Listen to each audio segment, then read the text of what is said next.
Hey, what's up? This is Spider Prime 1 back again with another Transformers video review. This time I'm looking at Dark of the Moon Jolt. To be perfectly honest, this was a figure I was going to pass up and not bother getting, but it was given to me as a graduation present. So I thank my good friend who gave it to me for giving it to me, because I was never a big fan of this character from Revenge of the Fallen. I did get the Legends figure for it, just because I'm a completist when it comes to Legends. And even then, I still haven't completed the Revenge of the Fallen sets. But anyways, but yeah, I never really got into Jolt. The ROTF deluxe molds didn't really look all that interesting to me. And this one I figured would just be like the rest. But it actually isn't that bad. I have fun transforming it, if and when I do, because it is a pain to transform every now and then, especially in the legs, going back into vehicle mode. But I'll get to that in a minute. MechTech weapon. Oh, just as a side note, on my copy, the MechTech ports on the roof, this one's really easy to plug in and out of. The one on this side is kind of hard, and once you like cram it in there, the little gravity whatever thing that makes them pop back up when you pull the gun out doesn't like to work sometimes, and then you have to pop the piece out, fix it, and then plug it back in. So I don't know if that's just my copy or if that's all of them, but for me the port on this side doesn't like to work all that well. So that's just a side note. The weapon itself is a black and allspark blue fusion cannon, which looks pretty cool. And then you pull on this piece here. Oops, I have a horrible time holding onto these. And that extends out into a bigger fusion cannon with two side blasters.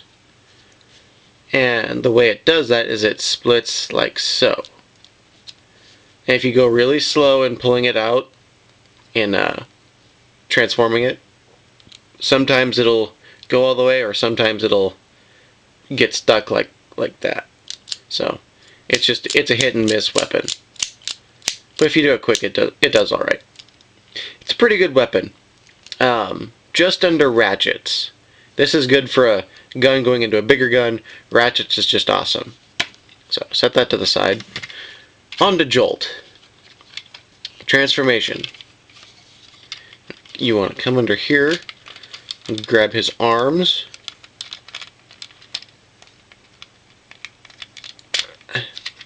And fold them back onto the tire.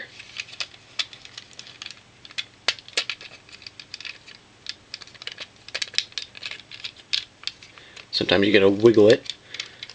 And then you want to... what do you want to do?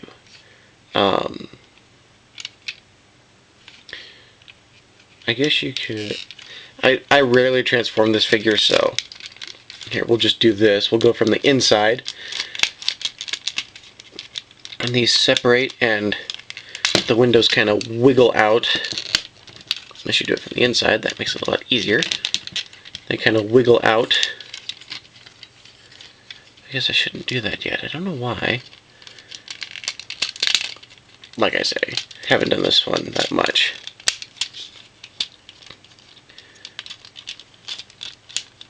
Ah, there we go. There's that side.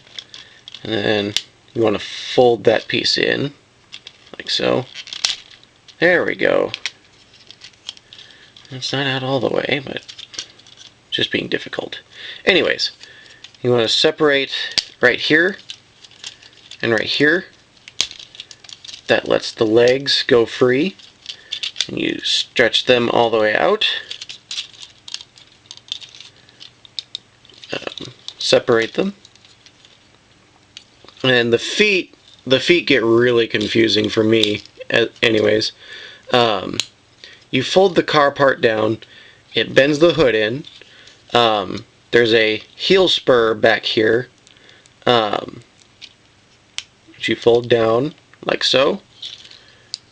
Let's do this side. fold down like so. And there's that. And then you're supposed to flip the wheel in like so and flip it all the way around so that it plugs in, so that one of the holes in the wheel wells plugs in onto that post right there. I don't like to do that. If you leave the wheel out like this and you like the heel spur gets knocked in or whatever, it gives it some extra support. So I leave the wheels out. But that's just me. You can do it the regular way or whatever. Then you want to pop these pieces out and then fold them up, out, and up. Come on, don't be a pain. There we go. Then you want to bring this all the way up, plug it in, and you want to come back here, grab this piece, and you want to flip it all the way around, and that reveals the head. And you adjust these pieces accordingly. And then the arms, you want to come down like this, so that the arms look really goofy like so. And then you want to flip out a clip system port. Yes, Dark of the Moon not only has mech tech, but some figures, actually a lot of the figures, I keep finding more and more of these, have clip system ports as well as mech tech.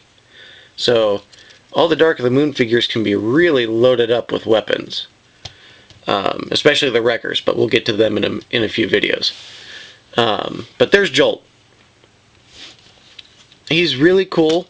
He's kind of awkward when you first get him.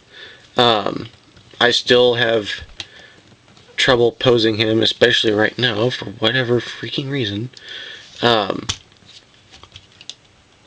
He's very temperamental. But yeah, that's Jolt. I do like the claw hands. Carried that over from Revenge of the Fallen. Unfortunately, he can't hold anything with those hands. But he's got the mech tech ports right next to one of the claws. So you just plug that in, and there you go. And then I guess if you have a small enough clip system weapon, or if you do it on the arm that doesn't have the mech tech weapon plugged in, or if you have a different one that doesn't stick out as far, he can hold up to four weapons on both arms. That was a mouthful. Articulation is pretty good, but funky. He can bend at the ankles. He's got the heel spur. He has double knees, swivel, bent, ball jointed hip, ball jointed shoulder. Can bend right underneath the shoulder. Has two swivels for the elbow. And then that's it for that part. And then his head can turn. Sorry, my hands are in the way. But yeah, it's a very good color scheme. I like the dull gray with the carbon fiber hood and the very, very little allspark blue, and then the red detailing for like the tail lights and stuff. And I like the back wings, kind of showing up to Bumblebee on that one. But I digress. So that's Dark of the Moon Jolt. Mildly recommended. It's for collectors who have patience. Let's just say that. But I'm Spider Prime 1, Dark of the Moon Jolt, back again with another review pretty quick. But until then, I am signing off.